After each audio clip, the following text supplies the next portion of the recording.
politique avec ses conséquences sur la paix sociale aux Comores, je me dois, en ma qualité de président du RIDJA PACTEF, parti panafricaniste, connu et reconnu pour ses actions en faveur des droits de l'homme, de défense des droits humains, de défense des opprimés, de défense des Comores et de l'intérêt des Comoriens. Je me dois, ce jour, à travers cette vidéo, prendre la mesure de la gravité de la situation sécuritaire et du degré très élevé, anormalement intolérable, de la situation de violence sévie instaurée par Azali Assoumani comme étant un mode de gouvernance politique aux Comores. La situation qui prévaut aux Comores, le degré de violence, la haine qui s'est instaurée aux Comores a pour responsable, l'unique responsable, Azali Assoumani. Il est le responsable du climat de violence actuel aux Comores. Je vais illustrer mes propos à travers 3 déclarations qu'il a faites. Les 2 sont les siennes, et puis la 3e déclaration est celle de son directeur de cabinet chargé de la défense. La première déclaration, Azali l'a tenue chez lui à Mitsuje. À la sortie d'un bureau de vote, en présence des journalistes, ça a été filmé, les preuves nous les avons. Azali a tout simplement demandé à ce que ses opposants, ceux qui seraient tentés de s'opposer à sa politique répressive, autoritaire, qu'on leur coupe la tête. Les preuves sont là. Cette déclaration émane d'Azali Assoumani. La 2e déclaration d'Assoumani, Azali, il a tout simplement dit qu'il est là, il restera autant de fois au pouvoir, passera le mandat qu'il faut, et celui qui souhaiterait devenir président à sa place doit se préparer à la guerre pour l'affronter. Donc ça veut dire tout simplement qu'Azali a instauré un régime qui est autoritaire, dictatorial, et qu'il a déclaré clairement la guerre aux Comoriens. Voilà le climat. Donc, son directeur de cabinet chargé de la défense a invité l'opposition comorienne, ses opposants, les opposants à Azali, à préparer leur testament. Voilà le décor, voilà le climat. Et s'en est suivi de ces déclarations de guerre, de cette déclaration de haine et de violence assumée par les hautes responsabilités, responsables de notre pays.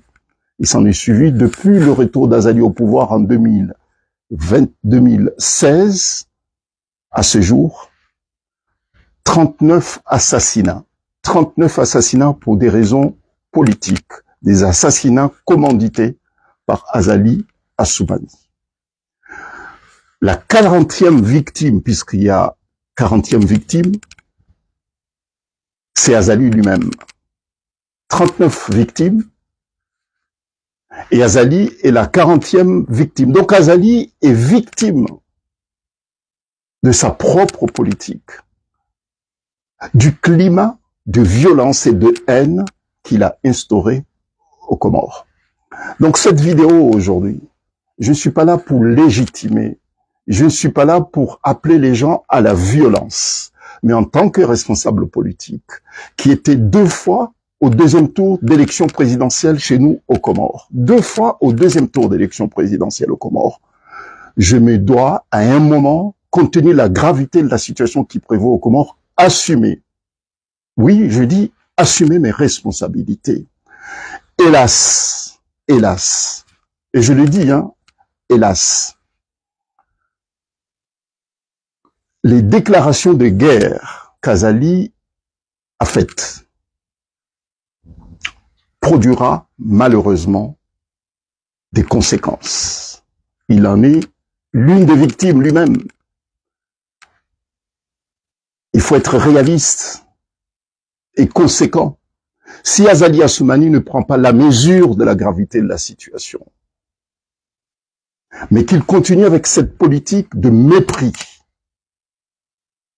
et de manipulation de l'opinion publique nationale, mais surtout de nos partenaires internationaux également. Mais hélas, il y aura, et ça c'est inévitable, il y aura encore d'autres actes violents et il peut être victime une nouvelle fois. Puisque les Comoriens, notamment la jeunesse comorienne, Azali ne leur donne pas la possibilité de s'exprimer pacifiquement. Et ça, il a bien voulu que la situation soit ainsi. Hélas, et malheureusement pour lui, s'il ne prend pas la mesure de la situation actuelle, il sera à nouveau victime d'actes violents. En tout cas, il l'a dit, qu'il ne partira pas démocratiquement et pacifiquement du pouvoir. Et le Comores ne l'appartient pas, ni à sa famille, ni à ses enfants, sa femme et ses complices. Les Comores appartiennent à tous les enfants de ce pays. Pacifique, connu par sa tolérance, connu par le caractère pacifique de sa population. Mais Azali a tout détruit. Il a démoli notre vivre ensemble. Il a démoli l'islam qui caractérise l'islam tolérant, pacifique, qui caractérise les Comoriens. Mais comment on peut interpréter, suite à la tentative d'assassinat dont il a été l'objet, il était victime, comment expliquer que des musulmans, connus pour leur tolérance, connus pour le degré très élevé de fraternité, dansent, chantent, parce qu'il y a un musulman, a fait l'objet, était victime de tentatives d'assassinat. Oui, les Comoriens étaient divisés, profondément divisés lorsqu'ils ont appris qu'Azali Assoumani était victime de tentatives d'assassinat. Certains ont dansé. Il suffit de survoler, de consulter, de voir ce qui se dit sur les réseaux sociaux. Et puis, il y a bien sûr ces partisans, très minoritaires, qui attendent qu'Azali paye leur ordonnance médicale, paye les frais de scolarité de leurs enfants, qu'Azali mette la main dans la caisse de l'État pour subvenir à leurs besoins. Bien sûr qu'ils étaient nombreux à pleurer. Parce que pour eux, c'est pas admissible. Donc ça veut dire qu'il y a Azali peut tuer 39 Comoriens. C'est légitime. Mais lorsque ceux qui sont victimes réagissent en légitime défense, c'est pas normal. Moi, j'appelle les chefs d'État, partenaires, amis des Comores. Il faut qu'ils fassent le choix de soutenir Azali, le dictateur sanguinaire, ou bien de soutenir le peuple frère des Comores. Azali, je le répète, est victime de sa propre politique. Il n'est pas démocrate, il déteste le droit, il déteste la justice. La preuve en est que les 39 Comoriens qui ont été froidement assassinés n'ont jamais fait l'objet, les assassinats, les crimes commis, n'ont jamais fait l'objet d'une information judiciaire ou bien d'une enquête digne de ce nom. Ça, c'est le premier aspect de ma déclaration. Le deuxième aspect, c'est pour attirer l'attention des chefs d'État des pays de la zone et puis de les institutions internationales spécialisées qu'à ce jour, il y a des jeunes militaires comoriens qui sont menacés, certains ont pris la fuite, qui sont dans la nature aux Comores, et d'autres sont peut-être partis à l'étranger.